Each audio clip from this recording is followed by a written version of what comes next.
DirtFish friends, and welcome to round 5 of the ARA presented by DirtFish. It is the Southern Ohio Forest Rally. Now, David Evans, who's with me today, he was at the rally. Before we go into the details of the rally, and my goodness, wasn't it an exciting weekend? Let's take a look back at the first 4 rounds of this year's ARA presented by DirtFish. Well, round 1 was the Snowdrift Rally, one of those quite unique events in North America. Don't forget, snow and ice, but no studs on the tyres. It's a rally for the brave and the committed.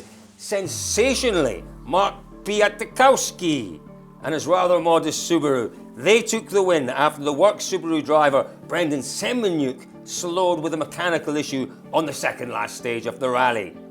Well, round 2 was the 100-acre wood rally. Semenyuk would be avenged on this the very next round when he inherited the 100-acre wood win from Ken Block. Block, don't forget, debuting the 2C competition Hyundai World Rally car in the US. He dominated until he hit a deer on the final stage. And the resultant damage, well, that forced him to drop his pace and to fall into second place behind our winner Semenyuk. We moved on to round 3, and that was the Olympus Rally. And well, things went from bad to worse for Block on this one. A terrifying head-on crash with a tree resulting in a huge 12G impact. And clearly, no points from round 3. Instead, it was left for Semenyuk to win once again, leading home his Subaru teammate Travis Pastrana. Round 4 was one of those classics on the ARA presented by DirtFish. It's the Oregon Trail Rally. And Block, well, he had it all to do, needing a win if he was serious about challenging for this year's championship.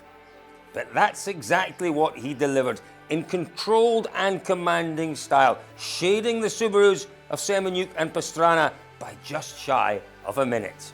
So what did that all mean then in terms of our championship standings heading into round 5? Let's take a look, shall we?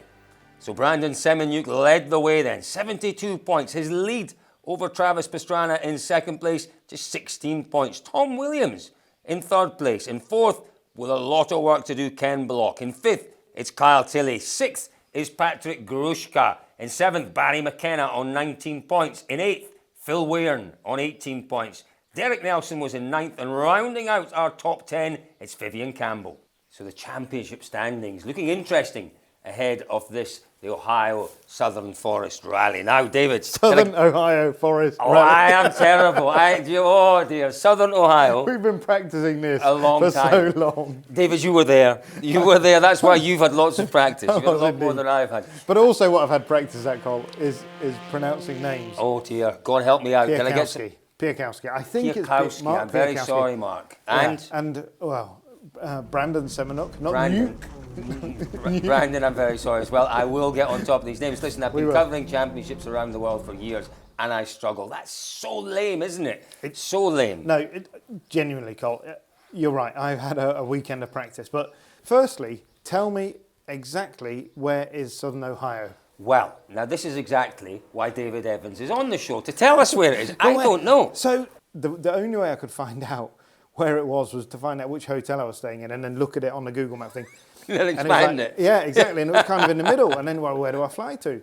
So I flew to Chicago. And it's basically the big lake thing above Detroit, Michigan. You sort of go south of there and you come to Southern Ohio. Give us a feeling then, David, for the type of stages. You say you moved 2 centres. Was it different characteristics to the roads? What would you compare the roads to give maybe our European? What was the surface like? What kind of surface? It was loose really, surface? really loose, really small gravel, Okay. not a sort of an old style Australia ball bearings, more finer gravel, but real proper, serious cleaning. More New Zealandy sort of gravel on the top, Right. really fine gravel on the surface. But you couldn't actually say they were like anywhere. Right. They were the couple of stages were really wide, and then twice as wide again if you were willing to take the cuts. Yeah, it was hard to really put your finger on exactly what the roads were like. There was lots of undulations. In many places, quite like Portugal, but totally different style of gravel. So a New Zealand surface with maybe a Portuguese style of, and actually more a southern Portugal. Tell me about the number of miles we've got in this competition and the number of stages we've got ahead of us. So obviously Thursday night we had the street stage, which was called Best name in the world. Yokatangi. Yokatangi. Yokatangi. Yeah, sorry. Yokatangi. I'm coming at you next year, Yokatangi. I tell you now. It's on my list. Sorry. You're going to have to stop me, David. You really are. We are. Then into Friday, 2 loops of 4 stages, 60 miles. Into Sunday, 2 loops of 5 stages. 110 miles. Nearly 200 kilometres ahead of us. The opening loop of stages, as David has already hinted at, gave us an indication of what was about to come. The first morning absolutely belonged to Ken Block. Won 3 out of 4 stages.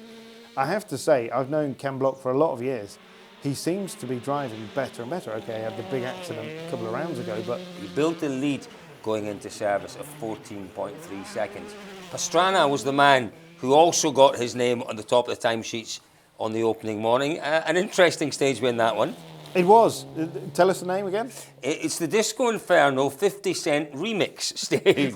Have you ever heard? That was such an incredible name. So, David, I think what we can see from the footage out there is really, you know, it's just consolidating what you told us a few minutes ago, that road sweeping is really punishing on this event. And the man who perhaps felt that most was Semenuk. It was 100% first on the road. Tried to take a soft tyre and it didn't work. You know, there was a lot of wear in the tyre. He just struggled, and inevitably anybody was going to. The loose was incredible. Well, when we caught up with Semenuk at the opening service, the lunchtime service on the opening day, this is what he had to say. First on the road's really tricky. So much loose on the roads this year. Unlike the last 2 years we did it, it was wetter, and first on the road was actually quite good grip. But yeah, this year's just not so great. And then we had a spin on the second last stage, lost a ton of time there. Made a bit of a gamble on tire choice to try and combat the loose. It just didn't quite pay off. We had a couple softs in our package, and they just wore out too quick. So it looks like these guys' tires held up a lot better than ours. But you know what, Brandon, looking and sounding quite despondent there, but at the opposite end of the scale, the man who's leading the rally, well, he was happy with his morning's work. Let's hear from Ken Block. Everything's going good. It's just a matter of driving slow to go fast. There's so much loose gravel out there, and I'm just being neat and tidy, and that's really the trick right now. So I told Brandon I didn't want to tell him what I was doing, because I could see his marks. He's kind of all over the place, but he's trying to push in the gravel and trying to get as much as he can out of it, but I'm doing kind of the opposite, just trying to keep it clean, and it's working. So it's just tough. These are tough stages. It's kind of a toss-up whether you overdrive and see if you can get time out of it, or underdrive, and right now this happens to be working for me. So Ken, clearly quite delighted with his performance out there this morning, but there are a lot of other drivers who we'll be keeping an eye on during the course of this week. David, tell us about them. Plenty of action, Colin, outside the top 3. Will Hudson was 4th early doors. Normally see Will in a 2-wheel drive Fiesta, but stepped up into the car that Tom Williams normally drives, the Rally 2 Fiesta, and was 4th. Admittedly, quite a big gap, 2 minutes 27 or something back from Semenuk. Texas Dave, 5th overall. Texas Dave, what a great character. We met him in Mexico. We did, and as you say, a big character and a talented Absolutely. driver as well. Yeah, good driver, very good driver. Enda McCormack, an Irishman, one of many Irishmen over there, was running 6th after the first leg. One of the really interesting battles further down the field is for open 2-wheel drive. Michael Hooper, driving a Lexus IS350, took first blood after the first 5 stages. But Seamus Burke, honestly, you have got to see, and more pertinently, you've got to hear this car. It's a Mark II Escort, which looks completely normal, as you'd expect, and then he presses the start button and fires up a Mustang, and the engine out of a Mustang. It's nuts. It's like a 3.7 litre V8 or something. It's just, or V6, sorry. It's fantastic. Just a great, great car. And these two were just absolutely at it for the whole rally. David, obviously at DirtFish, we are champions of women in motorsport, and it's great to see so many names on the start list. 2 or 3 of them doing rather well this morning. Absolutely. The 2 blocks are the ones that stand out. Mother and daughter, Lucy and Leah Block. And of course with our own Michelle Miller, alongside Lucy. Yeah, it was great, really strong performance. It was one of the really interesting bits was on the Thursday night Super Special. There was a fantastic jump right at the end, all on tarmac, and you could see the people that were quite committed. Leah and Lucy absolutely kept it pinned. Brilliant. Well, it was certainly a very, very interesting morning's loop at the Southern Ohio Forest Rally. How did it go in the afternoon, though? Let's take a look at some of the action from the afternoon's 4 stages. Where Ken had let one stage slip in the morning, he took the clean sweep in the afternoon, 4 from 4 to build a 33-second lead by Friday evening. It was a masterful performance. It really did look, David, when we see these pictures, as if Block and that Hyundai were beginning to gel. Maybe in a way that we haven't seen so far. 100%. And it's easy to forget, the guy hasn't actually had that much time in the car. And it is quite different, as we said, to the Subaru that he was driving last year. So, no, a really strong day from him to. And once you've built a half-minute lead, it's that psychological thing, isn't it? So no, it was a good day for him. So David, Ken Block at the front, really establishing a decent lead. The battle behind for second place, though, it's beginning to move a little bit. There seems to be a bit of a fight. It was getting interesting. Absolutely, it was, Cole, because Seminole could obviously clean the road through the first loop in the morning. And second loop of stages repeated, there's not so much cleaning. There's not actually any cleaning really to do on those roads. Seminole took advantage of that and pulled time back on Travis. Well, I'll tell you what then, let's go to the end of day interviews and let's hear from our 2 battling Subaru drivers. First up, it's Travis Pastrana. At the end of the day, I felt like I drove very smooth, consistent this morning. Thought I had a chance to make some time up. I think Ken is probably up by 40 seconds, and we're about 40 seconds ahead of Seminole. It's not no man's land. It's very, very technical rally coming up, but this is definitely we were hoping to cut it within 10 going on the final day, and I just wasn't able to get it done. And we heard from Brandon at the lunchtime service. He sounded dejected then. Is he sounding any better at the end of the day? We had a good feeling in the car. The setup was finally working for us, and obviously clean road helps a lot. I think the times are pretty competitive with Travis at least, so we'll see how it all comes in. I mean, we're not making up a minute gap. There's gonna have to be some mistakes, but we're here. We'll keep pushing. Anything can happen. Tomorrow will be a really tricky day, especially now it's raining. So that's definitely a battle to watch through day 2 of the Southern Ohio Forest Rally. The man, though, who will go into day 2 leading the way is Ken Block. Well, the car just felt really good today. Alex and I worked really hard on the notes to get things perfect for today because we've done these stages last year. So we just nailed it today. I didn't have any moments. I tried to nail every corner and it felt really good. So the afternoon loop, we improved on every single stage and it was just a really good day. Their day 2, though, opened with perhaps the threat of a little bit of weather. David, you were there. Tell us about day 2. Overnight, it rained really heavily on the Friday night. It woke me up. Rain on the window in the hotel room, it was so heavy. And I was genuinely then paranoid that it was going to be another tornado. But actually, by the morning, it had dried out. And actually, Saturday, it was absolutely scorching. It was almost reminiscent of Sardinia the week before. But I think under the trees, there was probably still quite a lot of damp in places. The real barometer of the weather, Cole, was this river. And everybody said, the weather's, because there was so much rain before the event, the river's running really high. We got there, oh my goodness me. You've never seen anything like it. Well, how many stages did we have, David? We had 5 stages repeated twice, so around 50 miles. But the big one is obviously the power stage called America's Best. Yeah. The reason for that is that it used to be known as Irish Ridge. Really beautiful stage, fabulous bit of road.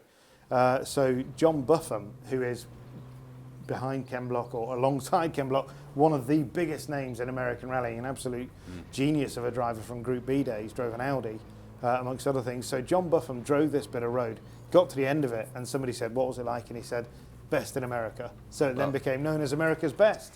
And there you go. So a lot to look forward to then on day 2 here. Let's then take a look at the stages that David's been telling us about. Through Saturday morning, the big story, if it was a big story, was Pastrana nibbling into the lead of Block. He took, I think it was something like 6 seconds across the stretch in the morning. There was always that question of You know, it was a spin, it was a puncture, and it was all to play for again. My feeling was that Ken had it under control. He was driving almost within himself, not taking the big chances that perhaps he'd taken through the day before. But also, Travis was on it, absolutely on it. And one of the big things through this event, and we'll perhaps talk about this a little bit more later, was the focus of Travis coming in. He knew, championship-wise, he needed to make some moves, and he started to. Difficult loop for Brandon Semenuk, again some more tyre issues, and he just slipped that bit further back. And it did look hot out there, David. These pictures that we're looking at now, you can almost feel the heat radiating off the pictures. Yeah, absolutely, Colin. If you look quite closely, you might have seen a little bit of peelage on my forehead. Yes. I didn't, yes, you didn't have your fisherman's hat on, did you? I didn't have the fisherman's hat to hand, and it was hot. Well, it was hot indeed out there. Now, a man who had his cap on, if not his hat on, David, during the lunchtime service was Ken Block. He also had someone very special with him.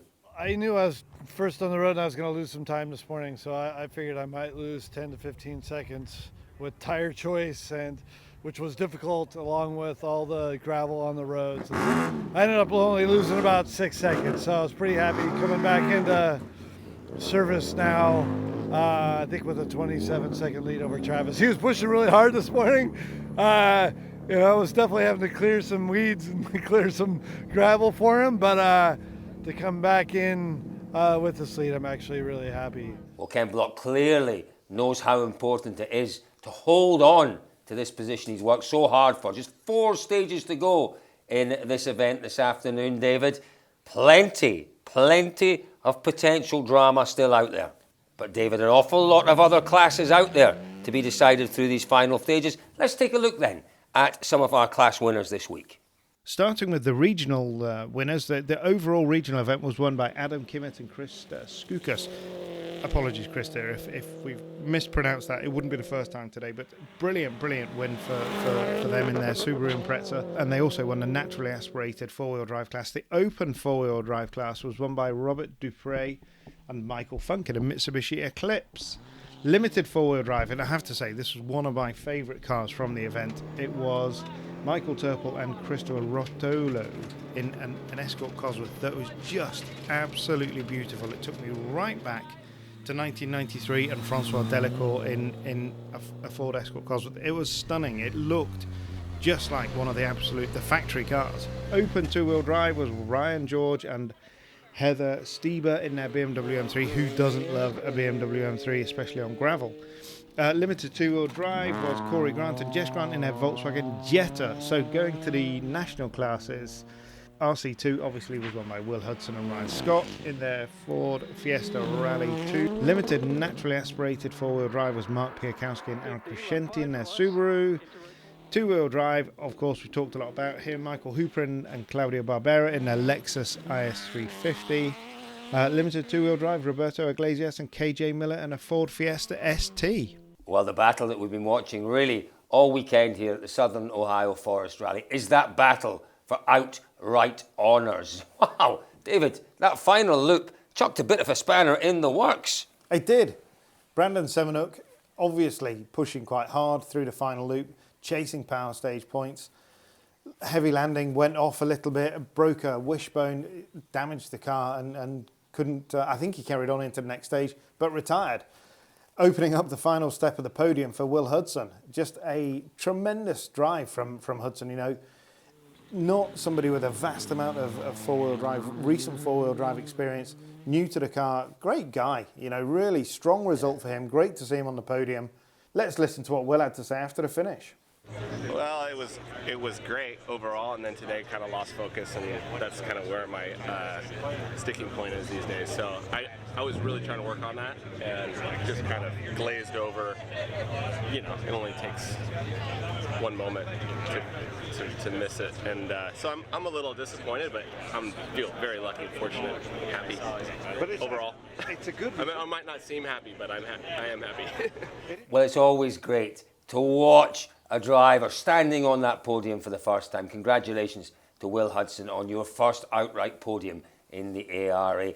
But David, you know, the other man who perhaps would have been dreaming of that podium was Grushka, who finished fourth. you know, he had a chance there when things started to go wrong for the boys in front of him. It was, Carl. If you're fourth, you've always a chance of getting third. And yeah, Patrick Grushka was, there was a big gap. I think it was 5 minutes or something. But everything can happen, can't it? In rallying, it was a good rally from him in the Mitsubishi Mirage. Not a car that you see every day. Nope. Lots of cars that you don't see every day out on the ARA rounds, which for me was part of the appeal. It really was part of the appeal. Patrick, your day will come, I am sure of that. Let's now move on then to talk about the man who stood on the second spot on the podium, David. Let's talk about Travis Pastrana. Pastrana has grown up in front of our eyes, I think, this weekend. It's a different Travis Pastrana we're seeing this year. It was a different Travis Pastrana we saw in this rally. I don't think he's grown up in front of our eyes. Winning the championship last year made him strong, but I think... He has. When I say that, because I'm an old man, I remember when Travis Pastrana was a young man. But not in front of our eyes. I didn't mean, you missed my meaning there, David. But surprise there. The big thing for me with Travis this year is, obviously he had his injury when he was doing his base jumping at the start of the year. But also, he is obviously the driving force behind Nitro Rallycross, which the first round is this weekend. I get the feeling, you know, Travis is such an involved person. I don't know Travis Pastrana particularly well, but the one thing that I've picked up on is his attention to detail. And he's the kind of guy I would imagine that is totally engaged, and Nitro is such a big deal for him. You know, he has an awful lot on his plate. Coming into this event, he talked about the fact that he felt fourth fastest in the ARA in the championship, behind, you know, Ken and Brandon and Barry McKenna as well.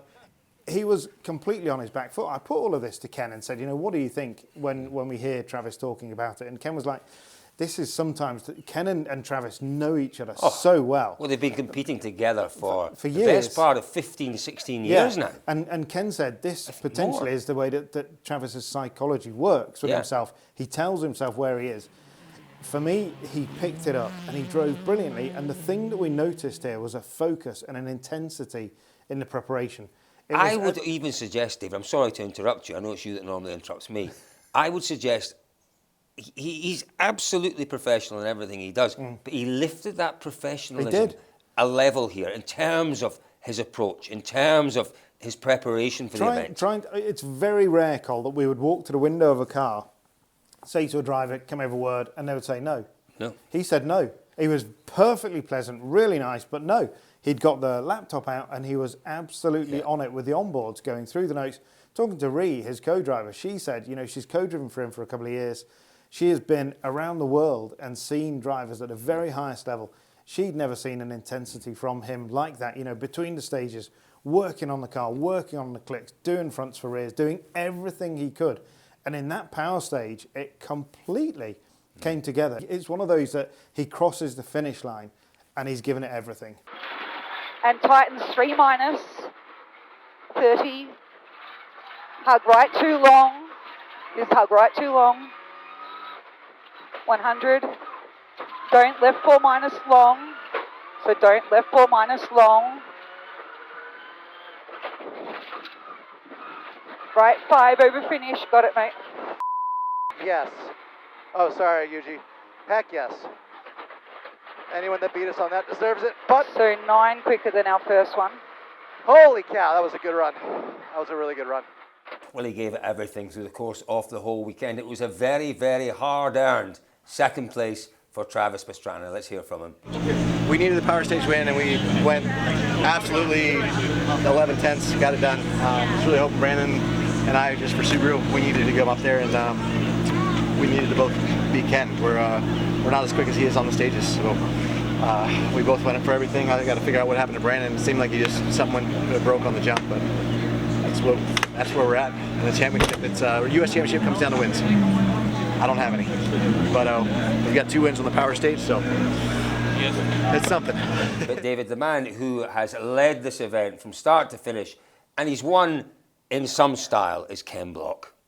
It was a fantastic performance from Ken. There's no doubt. You know, he had that huge accident in Olympus. He'd hit the deer and it cost him the win at 100 Acre Wood.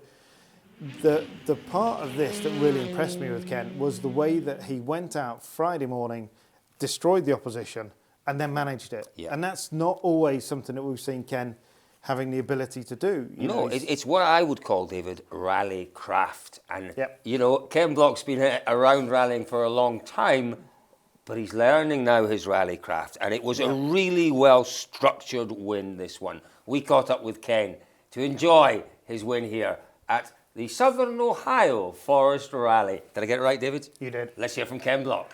Man, feels good after what happened to Olympus to come back and win 2. I mean, Alex and I, you know, we put in the work. We were here to win the championship this year, so we had to do what we had to do, and now we're even with Brandon for the year with 2 wins. So it's looking a lot better for us than it did at the Olympus. So feels really good. The team's worked really hard. Alex and I have worked really hard, and it's just great to come away with the win.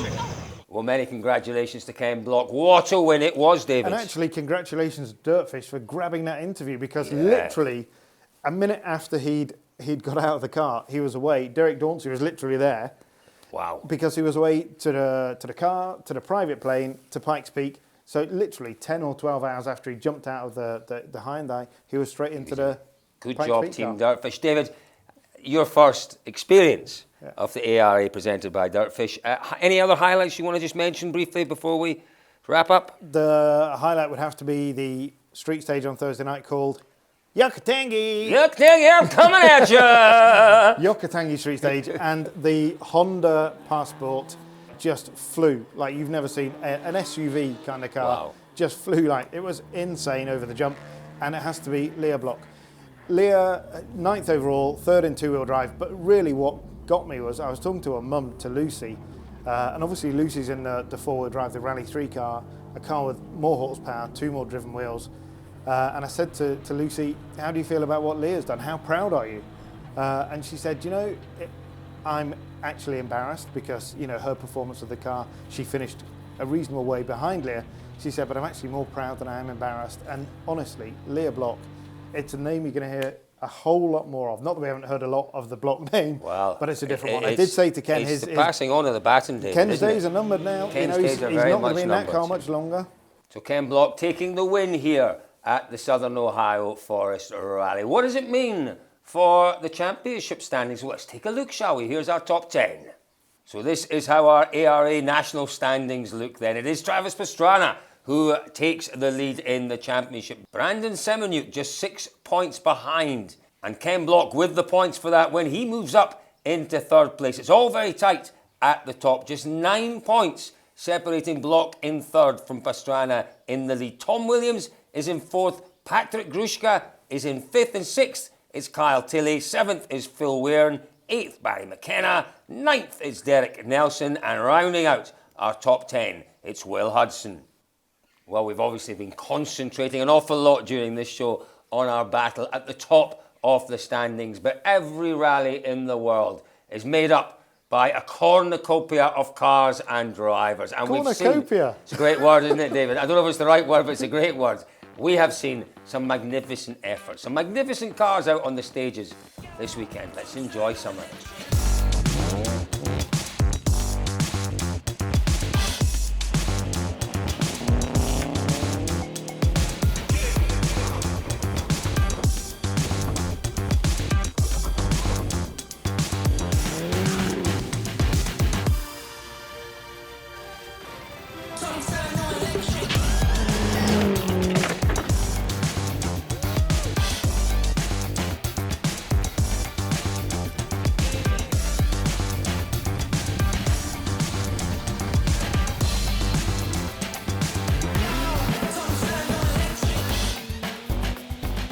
So folks, thank you very much for joining us here at DirtFish for our review of round 5 of the ARA, brought to you by DirtFish. What's it called?